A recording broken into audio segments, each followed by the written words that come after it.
A $50 billion deal for a sinking ship. That sounds like a pretty bad deal, right? No, Bank of America might just be one of the most recognized banks in the world. But one thing always confused me: the 2008 financial crisis. I mean, how did one of the biggest banks need a government bailout, and why did taxpayers have to foot the bill?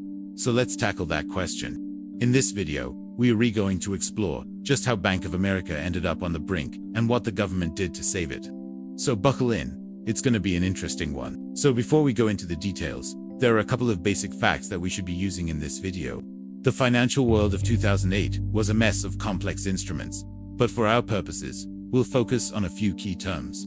The first is toxic assets, which are basically financial assets that have become worthless or even a liability. Think of them as loans that will never, ever be paid back.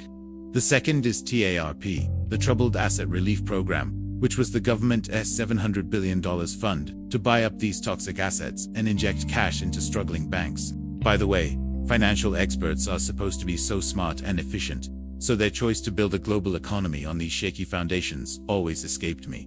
But I digress. With these terms in mind, we can understand how the crisis unfolded. So the more toxic assets you had, the more trouble you were in during the financial crisis. Okay, let's get started with the main player. Fans of financial news will know that Bank of America made a massive acquisition right in the middle of the crisis, buying Merrill Lynch. So, how bad was this deal? On the surface, it looked like a strategic move. Bank of America, led by CEO Ken Lewis, agreed to buy Merrill Lynch for about $50 billion in stock in September 2008, the very same weekend that Lehman Brothers collapsed. The idea was to create a financial superpower, combining Bank of America's massive retail banking operation with Merrill Lynch's prestigious investment banking and wealth management divisions. The price was a steal, or so it seemed, at a significant premium over Merrill's tanking stock price, but still well below its value from a year prior. It was a bold legacy-defining move for Lewis, but as the ink on the deal was drying, the true horror of what Bank of America had bought began to surface. A closer look at Merrill Lynch's books revealed a terrifying secret. The company was drowning in billions upon billions of dollars in toxic assets, primarily linked to subprime mortgages. These were the very instruments that had poisoned the global financial system. Merrill had suffered massive losses in the quarters leading up to the acquisition, but the full extent was hidden. As the deal was nearing its closing date in December 2008, Merrill Lynch projected a staggering $15 billion loss for the fourth quarter alone. Far worse than anyone had publicly anticipated. Bank of America had essentially paid $50 billion, not for a world-class investment bank, but for a radioactive balance sheet that now threatened to pull their own company under. The deal that was meant to create a titan had become an anchor, dragging Bank of America down into the abyss. With the Merrill Lynch acquisition turning into a catastrophic liability, the US government had to make a choice: let another financial giant fail and risk a complete economic meltdown, or step in with an unprecedented bailout. They chose the latter. The scale of the government intervention was immense. Delivered in a multi-stage rescue operation through the Troubled Asset Relief Program, or TARP. Initially, in October 2008, Bank of America received $15 billion from TARP as part of the initial wave of capital injections, aimed at stabilizing the country's largest banks. At the time, this was presented as a precautionary measure to bolster confidence in the financial system. However, the situation deteriorated rapidly after the true state of Merrill Lynch was revealed. In January 2009, as the merger was finalized, the government was forced to intervene again, this time with a much larger and more complex bailout package. Bank of America received an additional $20 billion in capital directly from TARP. This brought the total direct investment from the government to a staggering $45 billion. But that wasn't all. On top of the direct cash injection, the government also provided a guarantee against potential losses on about $118 billion worth of the toxic assets that came from Merrill Lynch's portfolio. This meant that if those assets continued to lose value, the US taxpayer would absorb the first $10 billion of losses, and a significant portion of any losses beyond that. In total, between the direct capital and the asset guarantees, the government had committed over $160 billion to prevent the collapse of Bank of America. It was one of the largest single bailouts of the entire financial crisis, a clear signal of just how close the bank was to the edge. While the bailout was being negotiated in Washington, D.C., the real-world consequences of the crisis were playing out on Main Street, and Bank of America was at the epicenter. A core part of the problem was the bank's mortgage servicing operations, which were now gigantic after it had also acquired Countrywide Financial, the nation's largest and most reckless subprime mortgage lender, earlier in 2008. This acquisition, combined with the toxic mortgages from Merrill Lynch, turned Bank of America into the primary servicer for millions of distressed home loans. The result was a human and operational disaster of epic proportions. The bank was completely overwhelmed. Its systems weren't designed to handle a tidal wave of homeowners seeking loan modifications to avoid foreclosure. The numbers are staggering. In the years following the crisis, Bank of America was responsible for handling millions of foreclosures. Homeowners trying to get help were met with a bureaucratic nightmare. They reported lost paperwork, conflicting information from different bank representatives, and endless delays. Many were told to deliberately miss mortgage payments to become eligible for modification programs, only to find themselves pushed into foreclosure proceedings instead.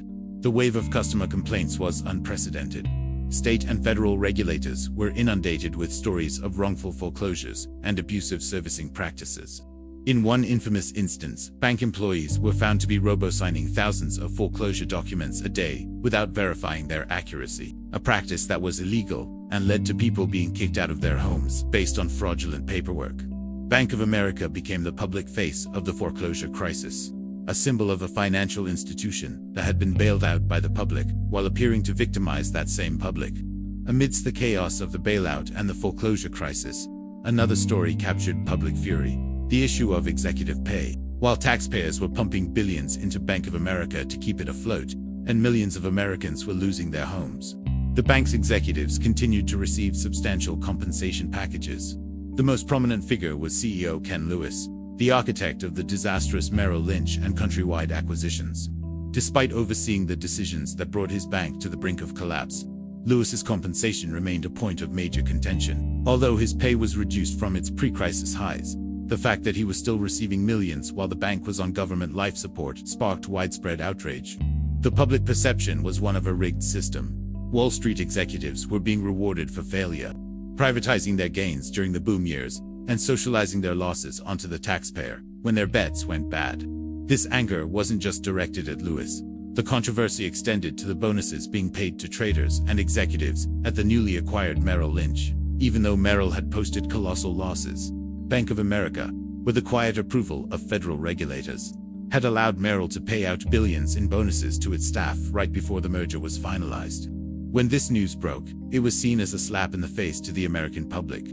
The government, under intense pressure, appointed a payzar to oversee compensation at bailed-out firms, and Ken Lewis was eventually forced to forego his salary and bonus for 2009, and ultimately announced his retirement under a cloud of regulatory investigations and public anger. The executive pay controversy cemented the narrative of a two-tiered justice system, one for powerful bankers and another for everyone else.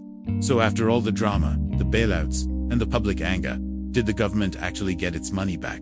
A mathematician on Wall Street might actually tell you yes. The taxpayer came out ahead, but the real answer is a bit more complicated. Let's look at the raw numbers. The US Treasury invested a total of $45 billion into Bank of America through the TARP program. Over the next few years, as the financial markets stabilized and Bank of America returned to profitability, it began to pay back this investment. The bank did this by repurchasing the preferred stock that the Treasury had received in exchange for the bailout money. By December 2009, less than a year after the second bailout, Bank of America had repaid the entire $45 billion principal. But the government's return didn't stop there. The terms of the bailout included dividends and warrants, which are options to buy company stock at a fixed price. The Treasury collected billions in dividends on its investment. It also sold the warrants it held for a substantial profit. When all was said and done, the Treasury reported a total profit of $4.4 billion on its $45 billion investment in Bank of America. On paper, it looks like a successful deal for the taxpayer. A financial analyst from a major publication actually managed to figure out the exact sums from Treasury reports to confirm the final profit. Now, hats off to the Treasury for structuring a profitable deal.